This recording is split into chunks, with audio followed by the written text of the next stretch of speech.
siang, seputar materi kembali hadir di pembelajaran kali ini. Perlu pemirsa ketahui bahwa teori belajar Gestalt dalam proses pembelajaran ini untuk mengaplikasikan yang pertama yaitu insight, pengalaman tilikan, dan yang kedua meaning learning, pembelajaran yang bermakna, dan ketiga purpose behavior, perilaku dengan tujuan, dan yang keempat life space, prinsip ruang hidup, dan kelima transfer dalam belajar. Nah, untuk pembelajaran ini memiliki sifat permanen, stabil, dan lebih lama dalam perilaku seseorang yang berasal dari hasil sebuah pelatihan atau suatu pengalaman tertentu. Berikut informasi singkat yang saya sampaikan, mari kita simak selanjutnya.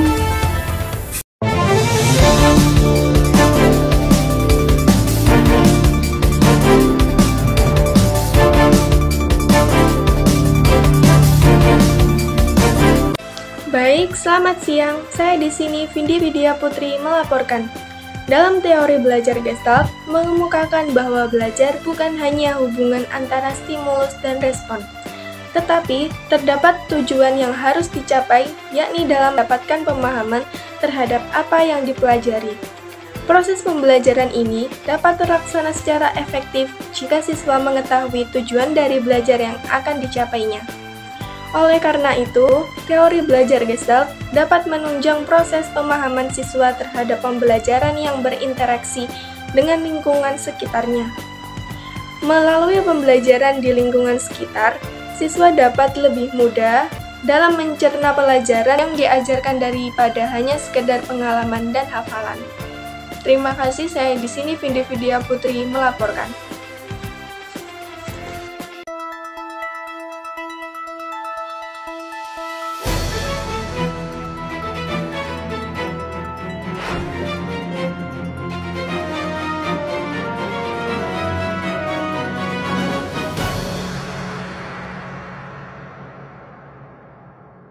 Lima cara pengaplikasian teori belajar Gestalt ini dalam proses pembelajaran matematika yang berupa insight, pengalaman tilikan.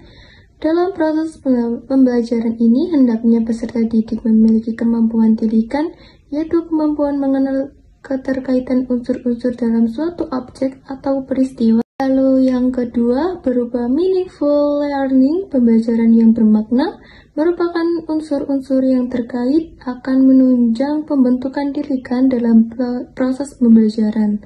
Hal-hal yang dipelajari peserta didik hendaknya memiliki makna yang jelas dan logis dengan proses kehidupannya. Selanjutnya yang ketiga purposive behavior, perilaku dengan tujuan.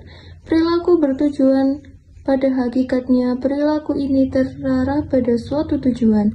Perilaku ini bukan hanya terjadi akibat hubungan stimulus-respon, tetapi ada keterkaitannya dengan tujuan yang ingin dicapai.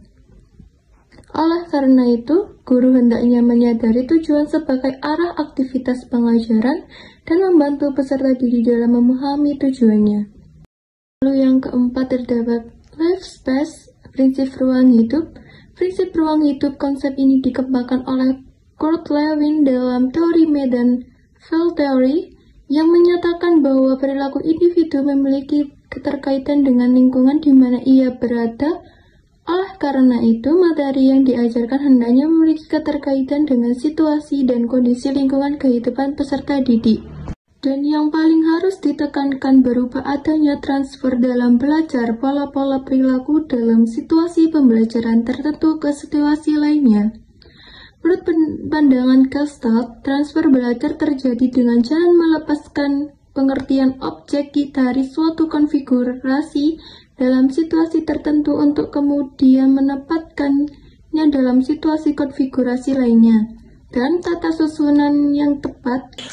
Sebagai contoh, seseorang yang belajar cara mengatasi konflik interpersonal di lingkungan kerja mungkin dapat mentransfer dan menerapkan pemahaman dan keterampilan yang sama ketika menghadapi situasi yang mirip di lingkungan sosial atau keluarga mereka. Ini menunjukkan bahwa mereka tidak hanya mengingat apa yang dipelajari, tetapi juga memahami konsep secara holistik dan mampu mengaplikasikannya dalam konteks yang berbeda. Oleh karena itu, guru hendaknya dapat membantu peserta didik untuk menguasai prinsip-prinsip pokok dari materi yang diajarkannya.